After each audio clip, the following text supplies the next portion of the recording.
जो हमारे साथ हैं अरसलान शेख जो ब्रांड हेड हैं ब्रीजे मैन के। We are re engineered brand. So हमने अपने आप को री इंजीनियर किया, हमारे प्रोडक्ट्स आर री इंजीनियर्ड। मुझे तो लगता है कि जब आप जेन ज़ी को देखते हो तो सारे एक जैसे लगते हैं। Same same dressing, same baggy pants, same T shirts, same hair style. The marketeer मतलब कितना मुश्किल है इस सिचुएशन में अपने प्लान्स को शॉर्ट टर्म और लॉन्ग टर्म लेके चलना। एक बिजनेस को एडजस्ट करना with changing time is very important. क्योंकि कोविड ने जो ब्रिंग इन किया कि द वर्ल्ड ऑर्डर चेंज ना। I think to sell a male oriented product is 10 times more harder than selling a feminine product. तो ये जो मतलब एक बच्चा निकला उसने जॉब की कोशिश की, जॉब दूसरे बेटे बजाओ जो उसको फीड करते हैं। मेरा था यहाँ पे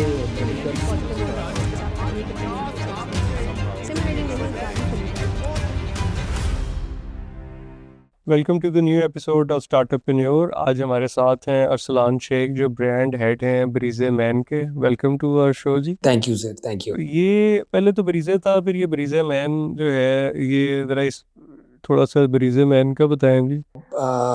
वो बरीजे पहले वो ईस्टर्न वेयर, आपको पता है, one of the like first brands of Pakistan formalised retail में, फॉर्म्ड बाय मैडम सीमा अजीज़ और उनके भाई हामिद जमान साहब। सो उन्होंने ये शुरू किया, it's been almost 40 years now. तो आपको पता है लेगेसी तो बहुत बड़ी है और बहुत पुरानी है। We known for our quality products. आपको पता है कि बरीज़े जो है वो फेमस इस चीज़ के लिए है कि उसकी क्वालिटी और उसकी जो क्लासिक डिज़ाइंस हैं वो एवरग्रीन है। सो उसी को देखते हुए जो हमारे डायरेक्टर हैं Zain Aziz sahab, he actually came up with this idea, जिसमें उन्होंने कहा कि यार हम वुमेन वेयर को तो टारगेट कर रहे हैं। सो एक सेगमेंट मेंस का उसमें बिल्कुल एम्प्टी था। दे वर लाइक आपके they were very few designers who were targeting male customers, but there was no formalized retail back then. So it was, you can say कि ये एक तरह का first जो है वो retail oriented specific जो है वो men's wear brand था. It started off from a rack inside Barize, and now mashallah we've got almost 40 outlets, और mashallah we are one of the biggest players in men's wear right now. अच्छा, generally जब एक brand की जो एक perception बनी होती है उसमें से उस एक नई परसेप्शन डेवलप करना मतलब जनरली इट्स डिफिकल्ट। तो मतलब how easy it was for Breeze man के वो ब्रीजे में से एक अलग सेगमेंट निकल के और एक फिर इंडिपेंडेंट आइडेंटिटी उसकी बनाना। सर आई थिंक कि मेरे ख्याल से अगर ऑलरेडी नेम लाइक बरीजे ना, I think it becomes easier to make create a segment, because आपकी ऑलरेडी क्रेडिबिलिटी मार्केट में इट्स ऑलरेडी क्रिएटेड। आपका एक ब्रांड का ईथॉस जो है वो आपकी पोजीशनिंग ऑलरेडी हुई होती है ब्रांड की। सो उस लिहाज से अगर आप देखा जाए तो आई think it's easier, but I think कि आपको एक नई कैटेगरी में एंटर होने के लिए there is always a challenge, because उसके बिल्कुल उसका जो ईथॉस है दैट्स डिफरेंट। आपकी ओवरऑल जो डायनामिक्स हैं वो डिफरेंट है, बाइंग बिहेवियर मैन का डिफरेंट है, आपका जो प्रेफरेंसेस हैं वो डिफरेंट है। फिर तो उस लिहाज से अगर देखा जाए तो इट्स वेरी चैलेंजिंग, बिकॉज आप you can't just cut copy paste what you are doing in an already developed segment and a new segment. So I think strategies आपको बनानी पड़ती हैं, but entry to market is execution is the most important, planning a and then execution. So if these two are in synchronization, I think you can enter any segment.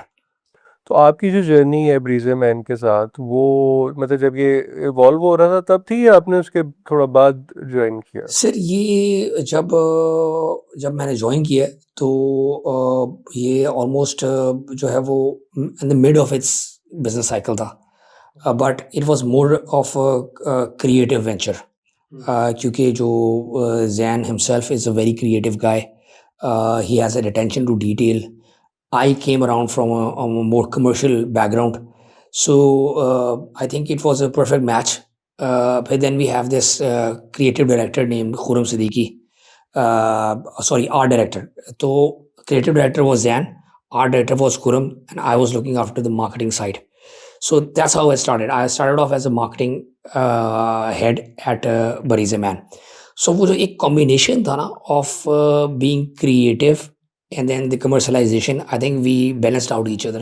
I was the guy who was telling them about the commercial side, कि यार ये हर चीज़ हमने जो है वो सिर्फ commercial creativity के लिए नहीं होनी चाहिए, थोड़ा सा कमर्शियल एस्पेक्ट भी आना चाहिए, we have to earn money out of that as well, exactly. So फिर आहिस्ता आहिस्ता आहिस्ता आहिस्ता Zain is a guy with great vision. तो हमने जो है वो काफ़ी कैटेगरीज ऐड की, हमने उसकी क्वांटम को इंक्रीज़ किया।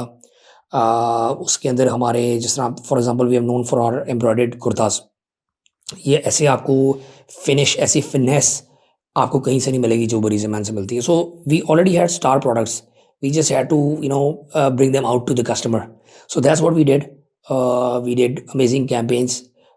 हमारी जो attention to detail to campaigns were very high. आप कभी नहीं देखेंगे कि हमारे ब्रांड में कोई बिल्कुल क्लीशे किस्म के कि वो घोड़ा और वो जो एक फैमिली बैठी हुई है और वो खाना खा रहे हैं और ये हो रहा है, इस तरह कभी नहीं हुआ। So we always created a different ethos for our brand. It's masculine, it's classic, it's clean, it's minimal. सो अब हमारी ब्रांड आइडेंटिटी और पोजीशनिंग ऐसी बन गई हुई है, आप जब हमारी चीज़ें देखेंगे, if you see our visual, if you see our retail outlet, you eventually see कि आपको एग्जैक्टली पता लग जाएगा कि ये ब्रीज़ मैन है विदाउट द लोगो इटसेल्फ। सही।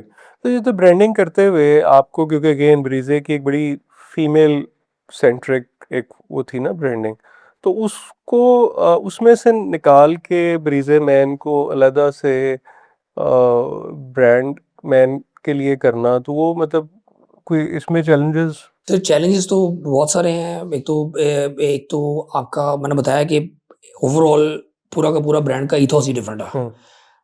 इसमें मेंस बिहेवियर भी डिफरेंट है and the way they perceive things is different, because it's a different target audience. But then again it also submerges in some way as well. Like for example, there are a lot of women who shop for men as well. So challenges इसमें सबसे पहले ये हैं कि आपको men's wear की जो एक हमने अलग से आइडेंटिटी बनाई, दैट इज़ वेरी, जो बरीज़े है that's very chic, that's very, वो भी एक तरह का क्लीन है, बट वो ज़्यादातर जो है वो ओल्डर एज के लिए ऑलरेडी था। ये हमने यंगर लॉट को जो है वो टारगेट किया। ऐसे हम कस्टमर्स को लेके आए जो ऑलरेडी एग्जिस्टिंग नहीं थे। उसके लिए हमने जो है वो ज़ीरो से जो है वो प्लानिंग की। अगर आप देखेंगे तो बरीज़े मैन का जो एक मैस्कुलिन इमेज है, एक क्लीन इमेज है, वो आपको बहुत ज़्यादा जो है वो इंस्पायर्ड मिलेगा with a lot of western influence as well. So आपको अगर देखा जाए तो एक पहला ब्रांड है जिसने जो मॉडर्न और क्लासिक को जो है वो आपस में अमेलगमेट किया। So that's a very beautiful spot. तो उसमें अब वेली it was all very traditional ना। सो उसकी चैलेंज ये था कि अब आपने उसको कैसे मॉडर्न वे में एक क्लासिक चीज़ को, जो वेस्ट कोट जिस तरह आपने पहनी हुई है, आप कैसे एक क्लासिक प्रोडक्ट को आप एक जो है वो मॉडर्न वे में दिखाओ। So that's where we actually hit the right spot. और हमने जब उन दोनों को आपस में मर्ज किया तो आई think it came out quite well. अच्छा, आपको लगता है कि मतलब बगैर मार्केटिंग डिग्री के भी जो है वो किसी टॉप फैशन ब्रांड की मार्केटिंग की जा सकती है? सर एब्सोल्युटली आई बिलीव कि की जा सकती है। I am a staunch believer कि मैं बल्कि जब हायरिंग भी करता हूँ और when I conduct interviews, the most important thing for me is common sense. So वो when you make a conversation with somebody ना, यू गेज देम कि उनके अंदर कॉमन सेंस है कि नहीं है। सो मार्केटिंग के लिए ना एक आपको एक सेल्फ अवेयर और आपकी सराउंडिंग से अवेयर होना बहुत ज़रूरी है। How you perceive things, how you plan things, how you execute things, that's more important. Degree I think to some extent I think degree is very important, but for a marketeer I think कि exposure बहुत matter करता है कि आपको आपका thinking thought process, of course आपकी जो degree है वो आपका थॉट प्रोसेस को एनहांस करती है, पर मेरा ख्याल है कोई हार्ड एंड फास्ट रूल नहीं है कि आपको डिग्री चाहिए इस चीज़ के लिए। बहुत लोग ऐसे भी सक्सेसफुल हैं जो जो जो जिन्होंने खुद एक्सपीरियंस के साथ जो है वो किया है, उनकी कोई बहुत ज़्यादा डिग्रीज़ में नहीं है, बट आई फील कि इतना ज़्यादा मैटर नहीं करता ये चीज़। तो एक वक्त तक तो ये कि बहुत सारे जो मार्केटिंग के प्रिंसिपल्स थे वो शायद हमारे यहाँ पाकिस्तान की मार्केटिंग में को बहुत उस तरह इम्प्लीमेंट नहीं हो रहे होते थे, तो अब आपको क्या लगता है कि मतलब अब जो मार्केटिंग के जो प्रिंसिपल्स हैं वो पाकिस्तानी ब्रांड्स में मतलब प्रॉपरली इम्प्लीमेंट हो रहे हैं, और मेरा खासतौर ख्याल पर है फैशन में?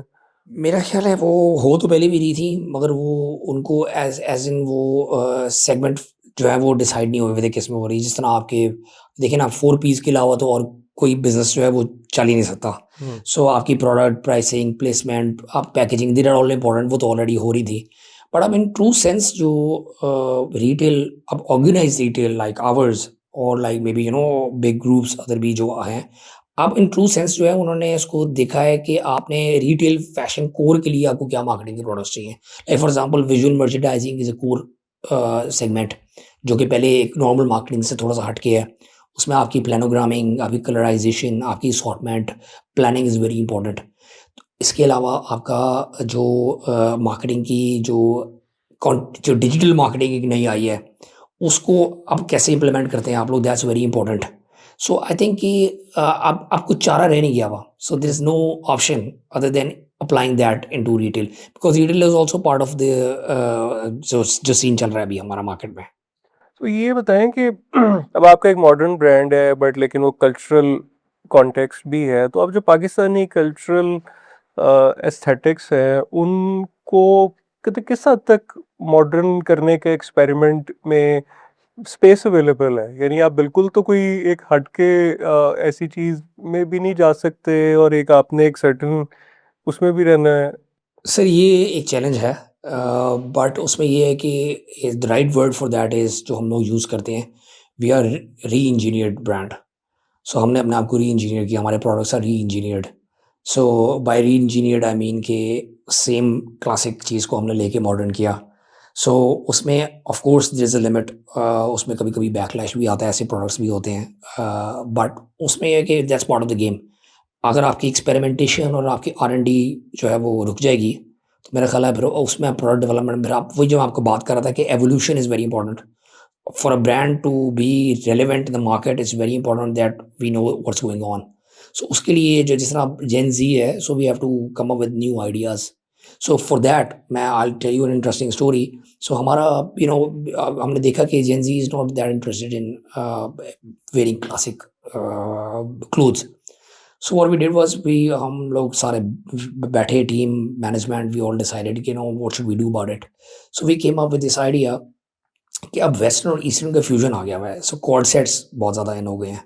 सो वो लोग ऐसे हैं जो लाउंज वेयर और उसको और क्लासिक वेयर को मिक्स करना चाहते हैं। So we came up with a new range called Neo. So it's a lab recorded collection. उसका lab हमने recorded नाम दिया because we feel it's like an experiment for us. Then हम उसके ऊपर जो है वो उसकी one of one campaign, one of two campaigns जो है वो launch कर रहे हैं। इसमें हमने शुरू में जो है वो cord sets दिए 3-4 different designs that exploded। उसमें हम लोगों ने पूरा का पूरा उसकी पूरे, पहले हमारा था कि mid aged man, classic, very serious. So इसको हमने चेंज किया, इसमें हमने जेन जी मॉडल्स पूरा का पूरा उसकी जो एआई से जो फील है उसकी very modern, very like futuristic approach, उसकी पैकेजिंग बिल्कुल चेंज, उसके labels change, everything was saying that I am available for Gen Z, so that exploded और उसमें उसकी बहुत ज़्यादा डिमांड आई। So now it's a proper capsule inside the shop. So हमारे लिए ये था कि जो एक न्यू कस्टमर सेगमेंट था विच वाज मिसिंग, हमने एक प्रोडक्ट ऑफरिंग ऐसी दी जिसकी वजह से वो इन्फ्लक्स ऑफ दैट जो टारगेट ऑडियंस है वो आया हमारे स्टोर में।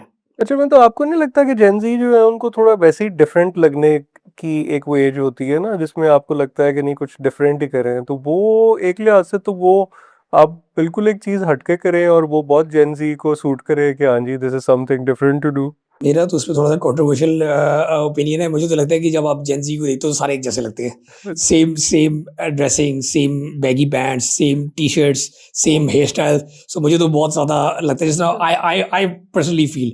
बट आई थिंक कि स्टाइल उनका it's not very what you say, like it's not very pretentious. I believe कि जो वो हैं ना वो वही हैं।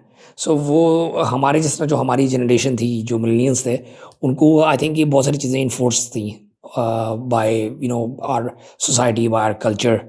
आई थिंक अब जो जेन जी है they are paving and making their own वे।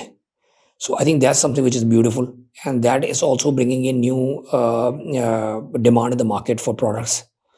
अब आप ऐसी चीज़ें देखेंगे मार्केट में जो पहले नहीं थी, जिस तरह वेस्टर्न इन्फ्लुएंस हैं, ओवरसाइज शर्ट्स हैं। हमने अपने क्लासिक्स के अंदर भी ओवरसाइज्ड जो है वो अब लॉन्च किए हैं because that's need of the hour. So I think कि जेन Z knows what they want. अच्छा, ये मतलब ये जो फैशन की मार्केटिंग में भी कोई कंट्रोवर्सी क्रिएट हो सकती है? मतलब आपने कहा ना कि कोई मतलब कंट्रोवर्सी भी क्रिएट हो जाती है, तो मतलब फैशन मार्केटिंग में भी कोई ऐसी पॉसिबिलिटी है? सिर्फ फैशन मार्केटिंग में तो बहुत सारी कंट्रोवर्सीज हो जाती हैं create, you know, people are very sensitive to what you show them, and in to some extent rightfully so, you know, कुछ रिलीजियस सेंटिमेंट्स अगर आप, क्योंकि कुछ ब्रांड्स का हुआ, उन्होंने कुछ ऐसी रिलीजियस सेंसिटिव जगहों पे शूट्स किए जिसकी वजह से बैकलैश आए, या फिर आप ऐसी कुछ चीज़ कर लेते हैं जो आपको नहीं करनी चाहिए बाय आवर सोसाइटल नॉर्म्स और whatever, so you get huge backlash. और आजकल तो आपको पता है इट्स ऑल अबाउट ट्रोलिंग, तो वो आपको कभी भी किसी वक्त भी जो है वो बैकलैश आ सकता है। कई लोगों को तो डिज़ाइन इटसेल्फ में भी बैकलैश आ जाता है। अच्छा। फिर आपकी शूट्स की जो how the model looks, you know, एक जो जो एक गलत जो सोसाइटी में बना हुआ है कि फेयर होना बहुत ज़रूरी है। आई थिंक कि वो जब कुछ ब्रांड्स ने इंक्लूडिंग अस, जब हमने शुरू किया कि जब जो हमने थोड़े से जो मिड स्किन जो लोग हैं उनको जब यूज़ किया, तो एक बैकलैश आया मार्केट में कि ये तो मॉडल लगते ही नहीं है, तो आपके जो कन्वेंशनल आइडियाज़ है ना people in people's head, I think उसकी वजह से ज़्यादा बैकलैश आता है चीज़ों में। अच्छा, मतलब पाकिस्तान में मतलब प्लानिंग जो है मार्केटिंग की बड़ी डिफिकल्ट है, क्योंकि यू डोंट नो कब क्या हो जाए। अगर आप पिछले 1 डेढ़ साल में ही देखें, वो कभी कुछ हो गया, कभी कुछ हो गया। अभी ईद का सीज़न था, ये जो गल्फ वॉर है, थिंग्स चेंज। तो मतलब ये जो जब आप मतलब आपकी कोई ऐसी मार्केटिंग कैंपेन जो मतलब है आपको लगा हो कि मतलब बहुत मतलब आपने ऐसा सोचा नहीं था कि उसके रिजल्ट्स जो हैं वो बहुत कोई एक्स्ट्राऑर्डिनरी आए? सिर्फ वैसे तो आवर मेन ऑब्जेक्टिव इज़ कि हमारे हर कैंपेन के ऊपर रिस्पॉन्स आए। उसमें कैंपेन्स के साथ it's very important the product you are offering. So इसके अंदर ओवरऑल प्लानिंग शुरू हो जाती है since the design approval. So I believe कि एक मार्केटिंग कैंपेन को ना integrated with merchandising department is very important in fashion retail. If the marketer knows कि वो क्या डेवलप कर रहा है, किस चीज़ के लिए मार्केट कर रहा है और किन लोगों के लिए मार्केट कर रहा है, तो तभी वो एक सक्सेसफुल कैंपेन होती है। सो आप आपकी जो प्लानिंग डिपार्टमेंट है, मर्चेंडाइज़ डिपार्टमेंट है और मार्केटिंग डिपार्टमेंट है, अगर वो एक सिंक्रोनाइज़्ड वे में काम नहीं करते, तो अब ब्रांड्स के लिए सर्वाइवल बहुत मुश्किल होगा। खाली साइलोज़ में जो मार्केटिंग टीम्स काम कर रही हैं, वो अब आगे सक्सेसफुल नहीं होंगी, क्योंकि अब स्पेशलाइज़्ड चीज़ों का स्टोरी टेलिंग का जो है वो अब now it's era of story telling. So story telling तब होगी if you know the story of the product. So it's very important. So not just the product, not just the marketing itself, but the story in between is very important. अच्छा, ये आपको लगता है कि overall अगर हम retail की बात करें, तो जो इस तरह के वाक़ये जिस तरह इस वक़्त की सिचुएशन है, इनका कोई इम्पैक्ट फ़ौरी तौर पे बाइंग पैटर्न्स में आता है? Sir, of course आता है। General sentiment of the public do affect the sales.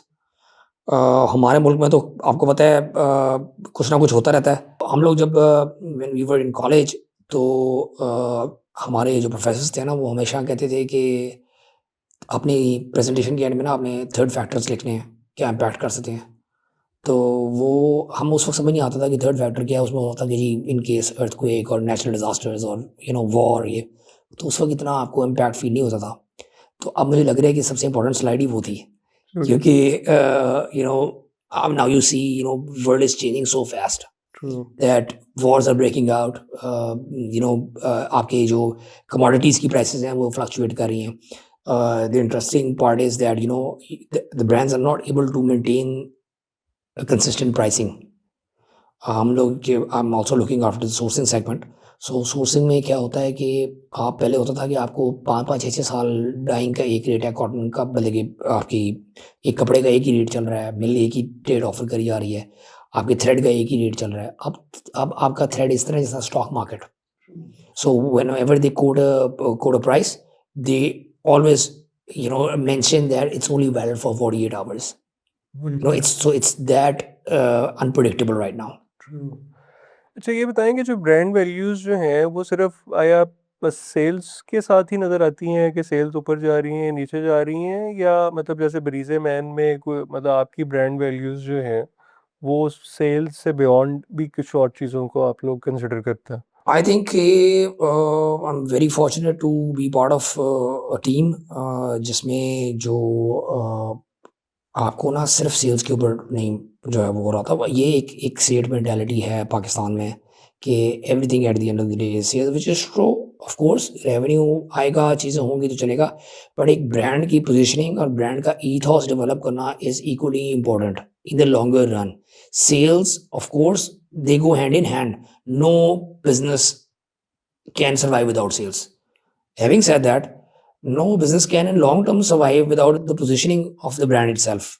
You know, so आपको सबसे ज़्यादा काम करना है उसकी longevity पे। आपको कैसे जो है वो आप एक कस्टमर लाइफ साइकिल जो आप मेंटेन कर रहे हो, उसका कॉन्सेप्ट कस्टमर लाइफ साइकिल का ये है कि आप it's easier to maintain the already existing customer with the good relationship you build with the brand. So not just the sales, the relationship with the customer and then the experience they are having. That's very important. So आपका acquisition of new customer is way more expensive than actually maintaining the old relationship with the customer. True. So आपको हर touch point पे मेरा ख्याल है बड़ा important है, that will in longer term brings in sale. So everything is connected. You can't see sales in silos. कि सिर्फ पैसे आएंगे तो काम होगा, वो पैसे जो आ रहे हैं वो कहाँ इन्वेस्ट हो रहे हैं और वो एक साइकिल कैसे चल रहा है, वापस बिजनेस में किस स्ट्रेटजी में जा रहे हैं। सो आई थिंक कि front end and back end both are important in this. अच्छा, मतलब जैसे अभी वही कि आपने कोई पीआर कैंपेन करते हैं या और कैंपेन करते हैं और वो नहीं एज पर द बुक जाती, या फिर वही है कि उसमें कोई और ऐसे कोई अनसीन आ जाते हैं, तो उसको फिर मतलब क्या, या तो मतलब क्या इसका बेस्ट प्रैक्टिस क्या है कि आइदर लेट इट गो या उसको फिर रीसेट करें, आई थिंक रीस्ट्रक्चर कि that is part of the learning curve. आपको पता लग जाता है डूज एंड डोंट्स। और देखिए कुछ चीज़ें होती हैं जो क्वालिटेटिव और क्वांटिटेटिव में डिस्ट्रीब्यूशन होती है। आप हर चीज़ को क्वांटिफाई नहीं कर सकते इन वैल्यू। कुछ चीज़ों को आप जो है ना उसकी वही जो मैंने आपको बताया कि लॉन्गर रन परसेप्शन बिल्डिंग में भी, बट आपको पता लग जाता है कि यार this is not working for us. So आपको उसकी बिफोर एंड आफ्टर एनालिसिस होने आपको पता होना चाहिए। Analysis, data mining is very important in marketing now without data mining in marketing is that era is finished. कि सिर्फ आप on the surface of it सिर्फ मार्केटिंग कर रहे हो, सिर्फ एक मार्केटिंग मैनेजर ने प्लान कर लिया कि फोटोशूट क्या होना है या आपका बिल बोर्ड क्या लगनी है और ये सिर्फ एक विजुअल साइड पे। अब आपको customer churn management is very important. आपको डाटा देखना है कौन आया, उसने what did they buy from us, when did they last come, उनकी जो बकेट साइज था वो क्या था, एवरेज ट्रांजैक्शन वैल्यूज़ क्या थी। तो there are all very important, ताकि आप अपनी स्ट्रेटजी जब बना रहे हो तो आप उन सब चीज़ों को, because there are the core KPIs। Core KPI of the marketing is a bringing in footfall in the store, and then when the customer is in store, जो उसकी what visually he sees, that's also part of marketing KPI. And then thirdly, the most important KPI is to see कि लोग क्या prefer करें और क्या नहीं ले रहे। फिर उसके ऊपर आपको यहाँ मैक्सिमाइज करना, ऑल इन जाना, या फिर उसको बिल्कुल ही उस चीज़ को फेज ऑफ करना। तो दैट्स वेरी इंपॉर्टेंट नाउ। या द मार्केटियर, मतलब कितना मुश्किल है इस सिचुएशन में अपने प्लान्स को शॉर्ट टर्म और लॉन्ग टर्म लेके चलना।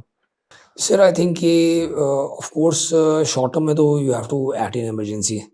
आपको एक बिजनेस को एडजस्ट करना with changing time is very important. Like for example अब आप Covid was the biggest lesson, so I think we are now all prepared for that challenge. क्योंकि कोविड ने जो ब्रिंग इन किया कि द वर्ल्ड ऑर्डर चेंज ना, so all the businesses had to be very creative in terms of this, because there was the issue of survival ना।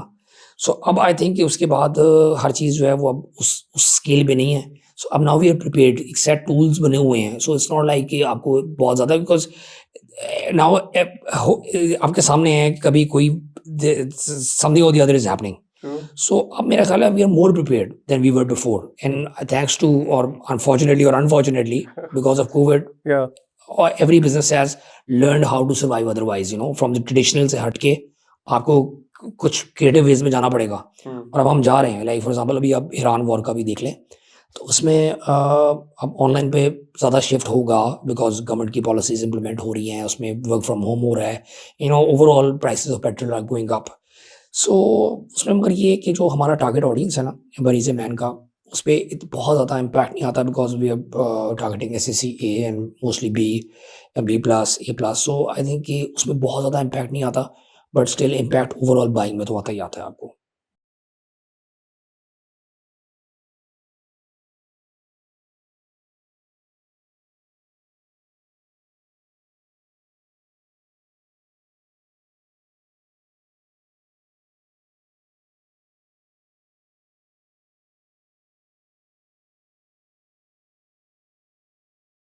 आई believe it's very important to strike a balance, कि आपको जिस तरह मैं आपको पहले बताया कि प्रोडक्ट की सबसे पहले तो अवेलेबिलिटी होनी चाहिए for different segments of the society. उसके अंदर आपकी age is the major factor. अब अनस्टिच अब जब when I joined Barize, so उस वक्त back in the days we were not selling unstitched fabric in Barize man. So the first project Zen gave me was come up with a strategy overall Barize man की। So my first presentation was कि I realized my father, since I remember, like since forever he's been wearing shalwar kameez and he's been buying unstitched fabric, and then उनका एक ही एक Taylor है जिससे वो हर महीने में एक दो सूट उनके जो है वो ऑलरेडी ऑटो पायलट पे वो स्टिच होके आ जाते हैं। सो वो लोग हैं जो बिगर चंक ऑफ द मार्केट है, वॉल्यूम है वो। So we were not targeting those people. So there's a big chunk of the market share we are missing out.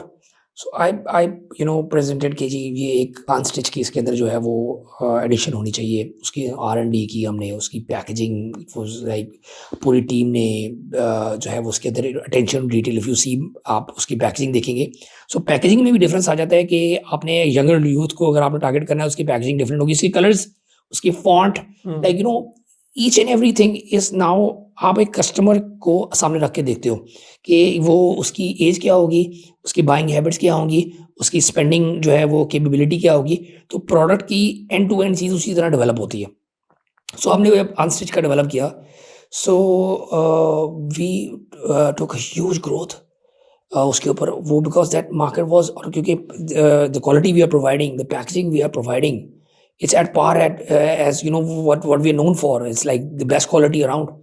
So it exploded और फिर हमने आहिस्ता आहिस्ता जो है वो उसको we went into wholesale as well, but our major focus is into retail। और उसमें हमने we've offered different new fabrications. We have now speaking of the re-engineered part, we also engineered some fabrics as well which are only available at Barize Man।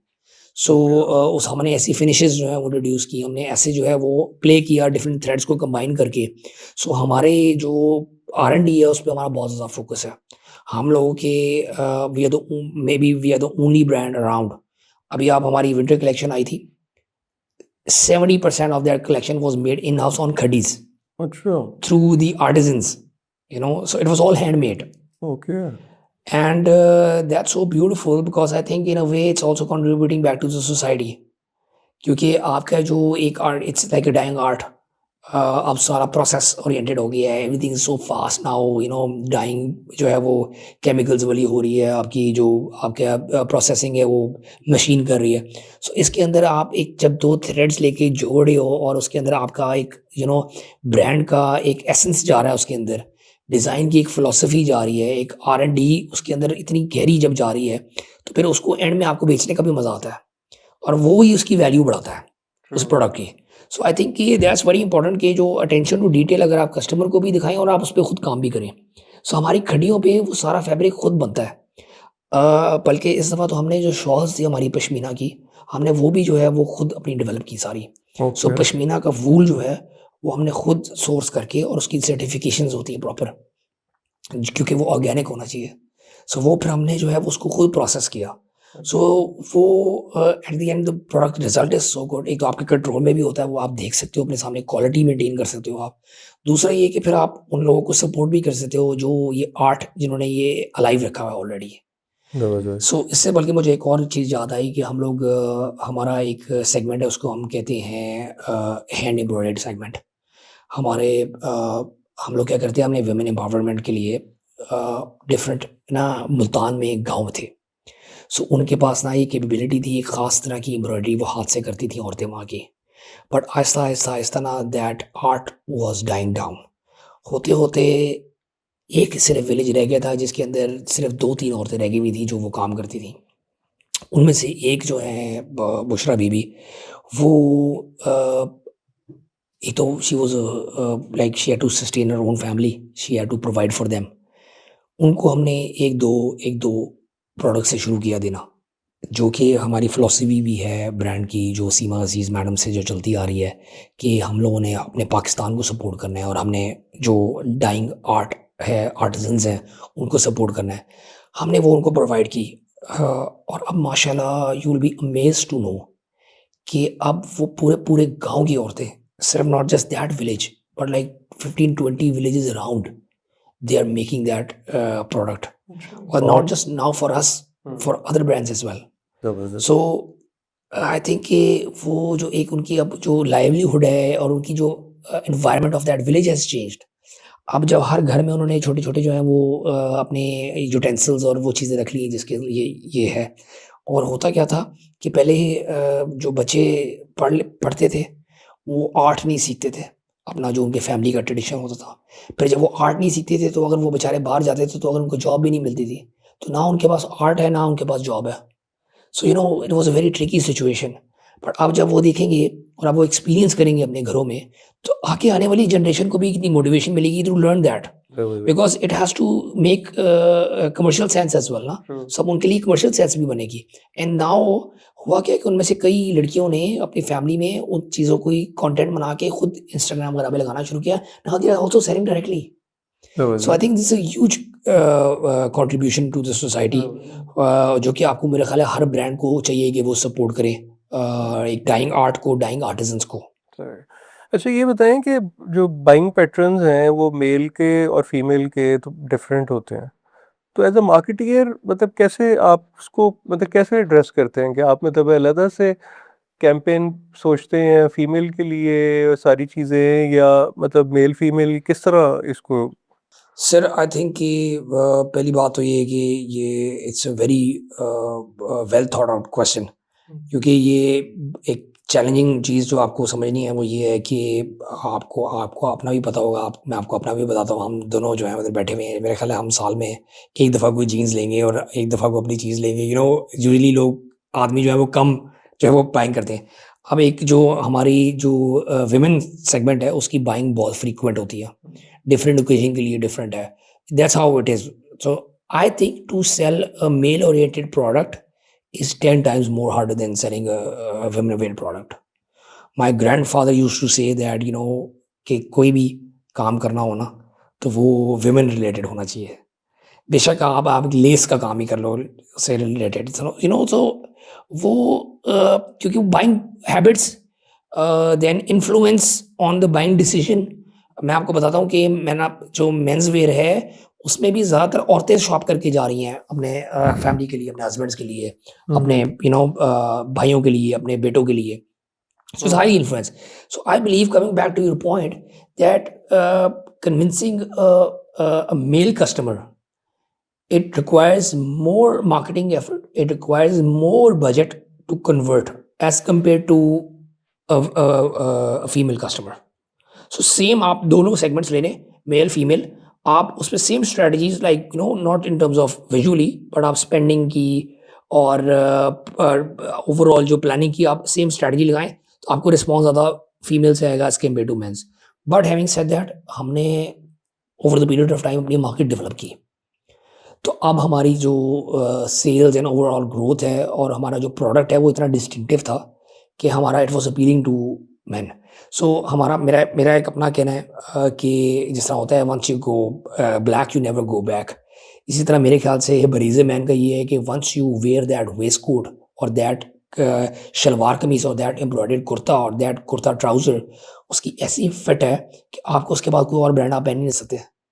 सो ये product खुद बताना चाहिए। You know now even my 80-year-old daughter can identify Baba is wearing Bareeze man, you know. So my wife, who has nothing to do with the brand itself, she can now identify that he's wearing just by the look and feel of it. So that's the brand, you know. So that's something which we have created over the period of time, because वही मैंने बात करता आपको कि लोगों के बगैर पता लगना चाहिए। You don't have to see the logo of the brand. आपको उसकी विजुअल से, जो उसकी मार्केटिंग की एफर्ट्स हैं उससे और आज ये प्रोडक्ट की सिंक्रोनाइजेशन आपको खुद ही ऐसे ही आपने सबलिमिनली डेवलप की है कि लोग कहते हैं ये ब्रीजे मैन है। Like if I show you an image of our shoot without the logo, आप बता देंगे कि ये ब्रीजे मैन का है और आप बाकियों को डिफरेंशिएट कर लेंगे। Okay. So I think that's our biggest win. तो मतलब और ये कि आपने ओवर द इयर्स क्या मार्केटिंग स्ट्रेटजीज ऐसी अडॉप्ट की जिससे कि आपका जो ब्रांड है उसकी ग्रोथ जो है वो पॉसिबल हो सके? Sir, I think it's an integrated mix of strategies.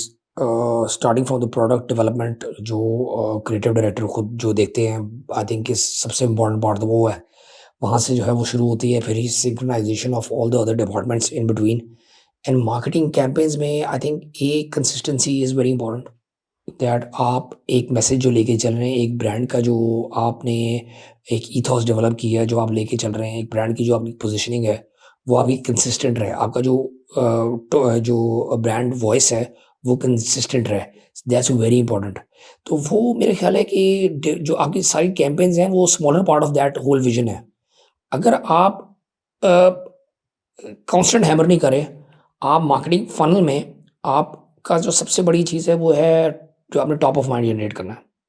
सो एक कॉन्सेप्ट होता है, उसे कहते हैं pre store consideration. Like for example, अगर आपने एक मेंस वेयर का एक कस्टमर है जिसने एक कुर्ता लेना है, तो वो घर में सबसे पहले क्या सोचता है, किस ब्रांड का उसके माइंड में आता है जब वो कुर्ते का सोचता है कि वो लेने जाना है। That's pre store consideration, store में जाने से पहले। फिर जब वो स्टोर में जाने के लिए वो नियत कर लेता है, तो उसको किस किस टच पॉइंट्स पे सिंक्रोनाइज मैसेज मिलता है। लाइक फॉर एग्जांपल, उस सबसे पहले वो जब वो ये करता है और उसने कुछ सर्च करने की कोशिश की तो डिजिटल पे, गूगल एसईओ के थ्रू, फिर आपके गूगल एड्स, यूट्यूब एड्स के थ्रू, फेसबुक, मेटा, इंस्टाग्राम के एड्स के थ्रू एंटाइस हुआ वो। फिर वो गाड़ी में बैठता है, आपके रेडियो के थ्रू सेम मैसेज, तो एक और टच पॉइंट हो गया। जब वो गाड़ी चला के जा रहा होता है तो बिल बोर्ड पे, स्टीमर्स पे उसको नज़र आ गया, सो अनदर टच पॉइंट। फिर जब तक वो स्टोर के पास पहुंचता है तो उसके फेशिया के बाहर जो आपकी ब्रांडिंग हुई हुई है वो फिर वो स्टोर के अंदर आता है। So it's whole journey you have created. उस जर्नी में कहाँ कहाँ आप कस्टमर को राइट उसको कन्विंस कर रहे हो और उसको फिर आप कैसे कन्वर्ट कर रहे हो अपने footfall, because that's what I mention before, marketing का सबसे बड़ा KPI is to generate footfall. So footfall आपकी एक सिंक्रोनाइज्ड हैमरिंग से है कि आपका टॉप ऑफ माइंड जनरेट होता रहे, प्री स्टोर कंसिडरेशन हो, उससे आपकी अवेयरनेस बढ़े। फिर आप जब स्टोर में आएंगे तो फिर आपका रिटेल स्टाफ का काम है उनको कन्वर्ट करना। So conversion is the KPI of the retail staff and then the footfall is the KPI of marketing. So यहाँ पे ब्रांड्स ये डिफरेंशिएट नहीं कर पाते इन चीज़ों को। ओके। अच्छा, मतलब ये बताएं कि आपको लगता है कि पाकिस्तानी मर्द जो है वो मतलब कुछ फैशन में मतलब थोड़े एक्सपेरिमेंटल हो गए हैं, या वो मतलब बस वो एक बड़ा क्लासिक और एक स्टैंडर्ड चीज़ पे ही अभी भी हैं? मेरे ख्याल से अब एक्सपेरिमेंटेशन को देर ओपन टू एक्सपेरिमेंटल प्रोडक्ट्स। वही जो बात है कि अब मेरे ख्याल है जो अब जनरेशन जो है they're more bold, willing to take on new जो आपके ट्रेंड्स हैं मार्केट में। सो आई बिलीव कि वो काफ़ी ओपन एंड रिसेप्टिव हैं उसमें, क्योंकि ऑफ कोर्स आपका जो सोशल मीडिया इम्पैक्ट ग्लोबली, अब इस मार्केट इज़ नाउ ग्लोबल। अब आप देख लें, आप कहीं से भी कुछ भी ऑर्डर कर सकते हैं। आप we ship to like every country except Russia. So आप बैठे बैठे ब्रेजन मैन बाहर बहुत ज़्यादा जो है वो, अभी we had an exhibition at America. So वहाँ पे everybody knew our brand and everybody was so happy to see our local brands there. So I think कि वो एक जो है वो इम्पैक्ट बड़ा इंपॉर्टेंट है कि आप एक तो इंटरनेशनल एक्सपेंशन इज़ ऑल्सो एक पॉइंट, और दूसरा इंटरनेशनल, आई थिंक कि इंटरनेशनली बहुत सारे ब्रांड्स के ऑप्शन नहीं है आपको, और आपको स्पेशली आपका यूएस, कनाडा, आपके अरब जो आपके अरब कंट्रीज़ हैं वो, उसमें बहुत ज़्यादा डिमांड है आपकी। And now brands are also, we are also like venturing out. हमारा दुबई में हमने एक्सपेंशन की है, हमने यूके में एक्सपेंशन की है, हमारे डिफरेंट जो है वो एग्जीबिशंस हो रही है डिफरेंट जगहों पे। So I think it's very important कि आप जो ग्लोबल ट्रेंड्स हैं उनको भी आप इनकॉर्पोरेट करो उसमें। अच्छा, ये बताएं कि आपको लगता है कि ये जो मेंस फैशन है पाकिस्तान में, ये अभी अंडर एक्सप्लोर्ड है एज अ सेगमेंट या नहीं? मतलब it's full of I think कि अभी भी अंडर एक्सप्लोर्ड है ये सेगमेंट, ईस्टर्न में भी और वेस्टर्न में भी। आई थिंक जो क्वांटम है वो और जो है वो की जाता है, but I think it's about the right strategy of pricing, it's the right strategy of product, it's the right strategy of packaging. So I think कि मार्जिन कहते हैं कि there's always room at the top. So I think Bariza Man has taken that top position already. और हम अब we are also planning on bringing new strategies to further grow our business, to enhance more categories. और अब we have a lot of categories, जैसे आपको lab recorded का मैंने आपको बताया सिर्फ Gen Z के लिए जो है. So अब now we are planning to create different segment inside the shop only dedicated to that, because Gen Z customer is now at that age limit that they can afford to buy products on their own now. So अब बहुत important है कि आपने evolve कैसे करना है. जो अगर ई कॉमर्स की बात करें तो फैशन में मतलब is it as simple as किसी एफएमसीजी में, क्योंकि फैशन में तो जब तक वो देखना है, साइज देखना है, फैब्रिक देखनी है, या यू थिंक कि नहीं मतलब ई कॉमर्स जो है वो फैशन के लिए भी as good as for any other product? I don't think so. FMCG का बिल्कुल डिफरेंट कॉन्सेप्ट है और जस्ट रिटेल का बिल्कुल डिफरेंट है, बिकॉज रिटेल में जब आप ऑर्डर करते हो तो आप की जो प्रोडक्ट है उसकी लुक एंड फील करना बहुत ज़रूरी है. So, जब आप ऑर्डर करते हो सो आपको पता नहीं होता कि वो क्या आ रहा है, और कुछ ब्रांड्स ने क्रेडिबिलिटी ख़राब की हुई है जिसकी वजह से जो है वो कस्टमर जो है ना वो they not pro on buying online. So it's very difficult. फिर देन अगेन ये इस चीज़ की प्रोसेस के अंदर हमारे पूरा का पूरा एक सोसाइटल इशू भी आ जाता है. लाइक फॉल्स ऑर्डर्स आपके जो हैं वो आते हैं. फिर आपकी रिटर्न्स रेशियो आपकी इस पूरे रीजन में सबसे ज़्यादा है. फिर आपकी लॉजिस्टिकल इश्यूज हैं. तो इसमें जो है वो, और ये जो आपका ये जो सारा इशू है ना, ये इसकी वजह से ओवरऑल इंडस्ट्री भी ग्रो कर पा रही है. कुछ ब्रांड्स जो हैं उनकी अभी भी हाईएस्ट जो है वो सेल थ्रू इंटरनेट है.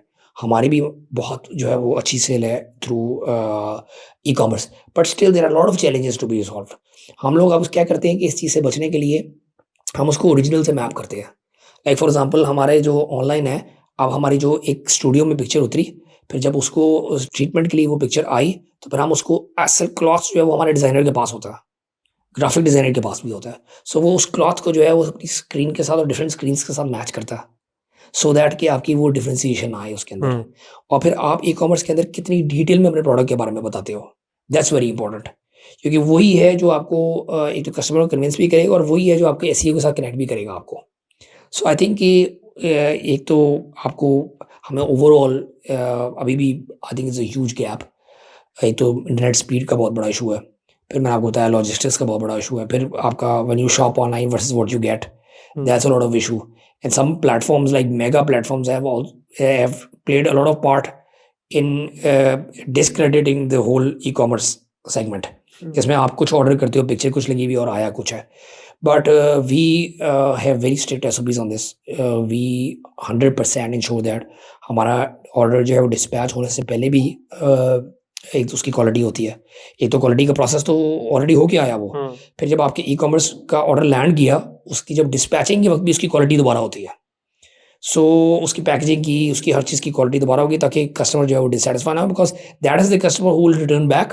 इन वर्ड ऑफ माउथ भी उसी से जनरेट होगा. सो इट्स वेरी इंपॉर्टेंट कि उसका एक्सपीरियंस कैसा है ई कॉमर्स पे. तो अच्छा, ये आपको लगता है कि जो मतलब फैशन ब्रांड्स हैं वो मतलब दे फेल, और मतलब है कि वो ऑनलाइन जो मार्केटिंग है और सोशल मीडिया की मार्केटिंग है उसको पूरी तरह कन्वर्ट कर लें एक्चुअल सेल में? I think it's a big issue now because the algorithms are ever changing, and from what I believe is it's a very greedy model. आपने एक सेम अमाउंट ऑफ इन्वेस्टमेंट की है in same set of ads एक महीने में, और अगले महीने भी आपने सेम चीज़ की, आपको रिजल्ट बिल्कुल डिफरेंट आएगा. So it is a model which keeps on asking for more. But now because of AI, I think targeting has become more specialized. There are different softwares now which you can integrate, जिससे वो आपके लिए सारी planning खुद कर देगा, आपकी forecasting खुद कर देगा, बजट मैनेजमेंट जो है वो खुद कर देगा. So I think now on one hand it's becoming easier, but then the people who will adapt early will get more results out of it.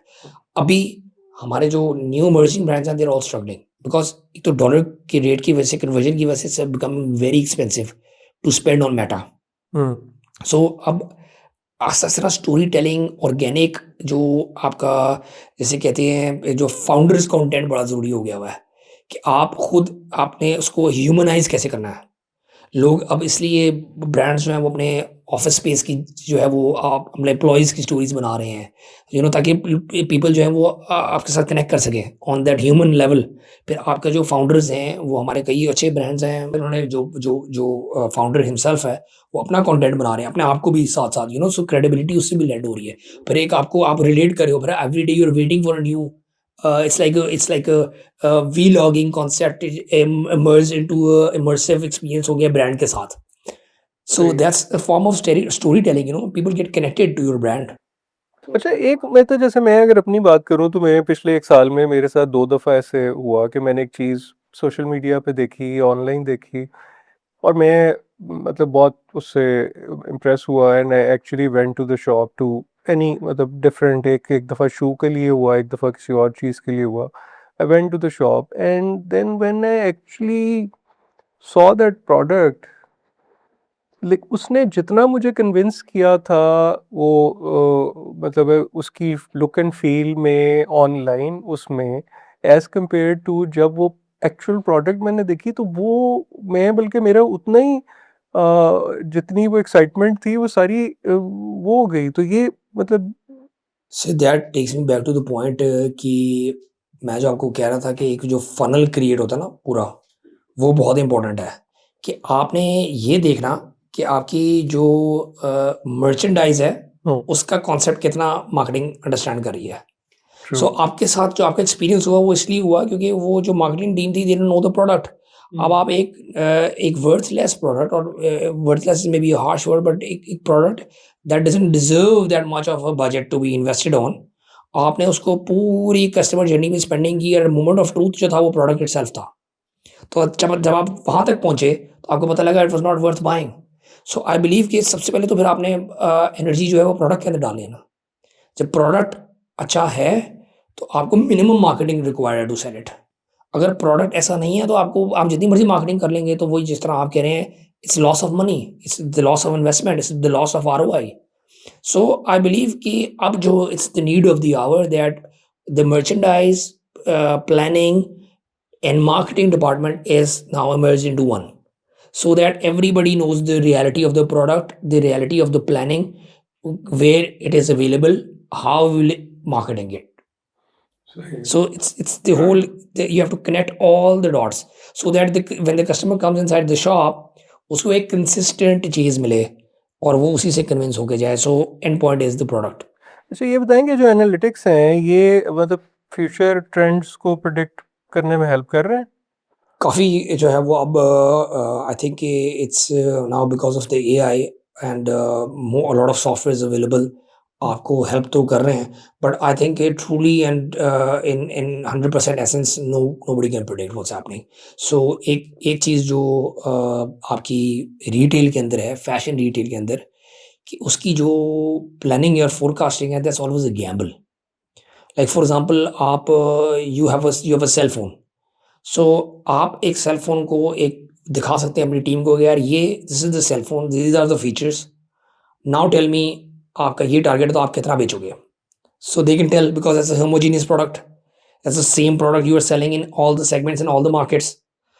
जो फैशन रिटेल है उसको आपने डेवलप कर लिया, आपने उसको पैकेजिंग बना ली, आपने सब कुछ कर लिया, but the moment of truth is जब वो शॉप में जाएगा, क्योंकि हर दफ़ा नया डिज़ाइन आ रहा है, जब वो शॉप में जाएगा तो तब उसकी रियलिटी पता लगेगी कि वो कितना बिक रहा है। सो तब आती है आपकी कि आपने कितना उसको, लाइक फॉर एग्जांपल एक डिज़ाइन के कितने एमओक्यूज आपने बनाए, फिर वो एमओक्यू का forecasting is a gamble, you don't know what will sell and what will not cell.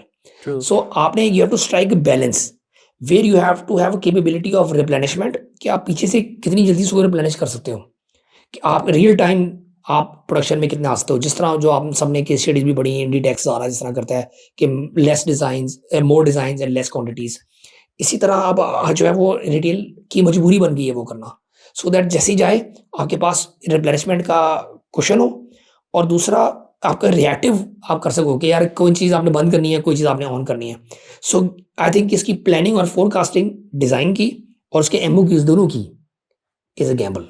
अच्छा ये बताएं कि इसमें मतलब अगर हम मेंस फैशन की बात करें तो इसमें कोई ज्योग्राफिकल भी है कि मतलब you are doing nation wide, so मतलब सिंध में, कराची में, केपी में, मतलब है ये एक ही तरह के ट्रेंड्स हैं या ये भी कोई इम्पैक्ट करता है? सर बहुत ज़्यादा इम्पैक्ट करता है, different regions impact on different जो है वो, लाइक फॉर एग्जांपल आपकी कलराइजेशन में बहुत ज़्यादा इम्पैक्ट है, आपकी स्टाइल सेंस में बहुत ज़्यादा है, एक्सेप्टेबिलिटी में बहुत ज़्यादा फ़र्क है, आपकी वेदर में बहुत ज़्यादा फ़र्क है। Like for example I have few example to give कि पेशावर में हमारा एम्ब्रॉयडरी कुर्ता बिल्कुल नहीं बिकता।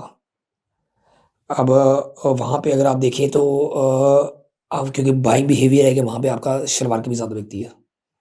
सो इसी तरह ही आप कलर देख लें तो आपके जो नॉर्दर्न एरियाज़ हैं, वहाँ पे शलवार कमीज़ और वहाँ पे न्यूट्रल कलर्स बहुत ज़्यादा चलते हैं। वहाँ पे आपको डार्क मैरून या शॉकिंग कलर्स जो हैं वो आपको कभी नहीं मिलेंगे वहाँ पे। बट अगर आप साउथ में चले जाएँगे तो साउथ पे आपको शॉकिंग कलर्स जो हैं वो they are more receptive to shocking colours. वहाँ पे वो आपको जो है वो न्यूड कलर्स जो हैं वो लाइक नहीं करते। So this a different philosophy to every region. अब कराची के अंदर जो है वो आपको ऑल सीजन प्रोडक्ट देना पड़ता है बिकॉज़ वहाँ पे विंटर इज़ नॉट दैट, एक तो duration of winter is lesser, then आपको आप मिड सीजन प्रोडक्ट तक जाते हो। सो आपको पूरी की पूरी इन्वेंटरी उस तरह मैनेज करनी पड़ती है। फिर आपका अगर अनस्टिच फैब्रिक है तो उसका weight of the fabric, fall of the fabric, feel of the fabric has to be different for different regions because of the weather conditions. So I feel कि आपको डिफरेंट कैप्सूल्स में जाना पड़ता है for different reasons. सो मतलब कोई एक ऐसा लीडरशिप लेसन जो मतलब आपने लर्न किया हो एक ब्रांड, एक लीडिंग ब्रांड मार्केटिंग के लिए? आई थिंक कि एक तो you have to lead from the front. मेरा जो लेसन सबसे बड़ा मुझे जो मिला है वो ये है कि आप कैसे from evolving from the marketing and coming to the brand side where I'm looking now after all the segments from sourcing to from dyeing to planning to merchandising to retail, I believe कि आपको exposure her and का होना चाहिए, तब आप lead कर सकते हो। क्योंकि आप आई थिंक कि the leadership qualities come from exposure and experience. So आपके अंदर ट्रेड्स ज़रूर हो सकते हैं इनबॉर्न, बट मेरे ख्याल है कि आपको उनको यूज़ करने के लिए ना पहले किसी की लीडरशिप पे आना बहुत ज़रूरी है। सो आई थिंक इट्स एवोल्यूशन कि आपका जो मेंटोर है पहले आप उसकी जो है वो उसकी लीडरशिप को एक्सेप्ट करके उसको फॉलो करें, और फिर इंशाल्लाह जब आप you are at a point where you think you can lead and you have the trades, I think कि वो आपको खुद पता लग जाता है कि वो पॉइंट क्या है। मतलब ये कि अगर आपने जब मार्केटिंग शुरू की थी, अगर आप आज आपको वापस वहाँ पे जाने का मौका मिले तो आप क्या ऐसी चीज़ चेंज करेंगे जो आपको लगता है कि शायद आपको उस वक़्त करनी चाहिए थी? सबसे पहली चीज़ तो ये कि उस वक्त और इस वक्त में ना there is 360 degree change in the scenario. When I started off, digital marketing was not a thing. So back in the days when I was working with another Eastern wear brand called Varda, उसमें हमने पहली दफ़ा mobile app launch की। No brand had ever done that. So people are asking आपने क्यों, like इसका क्या reason होता है? वहाँ तब ई-कॉमर्स लाइक बिल्कुल रेडीली स्टार्ट हुआ था। तो आई बिलीव कि हर एरा के ना अपने एक चैलेंजेस होते हैं और अपनी एक अपॉर्चुनिटी होती है। और लामी आपको ऐसी जगह पे डालता है जहाँ पे आप, मेरा ख्याल है, आप अपना बेस्ट ही परफॉर्म कर रहे होते हैं और वो आपको बेस्ट दे रहा होता है। तो आई डोंट थिंक कोई ऐसी चीज़ है कि मैं जाके बैक उसमें चेंज करना चाहूँगा। But of course there are lot of things you learn along the way, जिसमें से एक ही जो मैंने आपको बताया कि ये तो मार्केटिंग की on the surface of it नहीं होनी चाहिए। आपको have true essence of marketing is when you work with all the other departments. तो आई थिंक ये वो एक है कि पहले शुरू में सिर्फ हम मार्केटिंग इटसेल्फ में हम होता था कि यार ये सिर्फ मार्केटिंग का काम ये है, हम यही करेंगे। But now I realized over the period of time कि marketing is just not promoting the product, और it's about understanding the business. So understanding the business first, and then you can create a strategy. So I think these two go hand in hand. Thank you very much for taking your time, and it was nice to talk to you Thank you and जी। understand कि marketing इस वक्त retail और fashion marketing में क्या हो रहा है, और ख़ास तौर पे ब्रीजे मैन की जो सक्सेस है उसके पीछे क्या ऐसे प्रिंसिपल्स हैं। Thank you very much. Thank you for having me. Thank you. It was very nice talking to you. Thank you.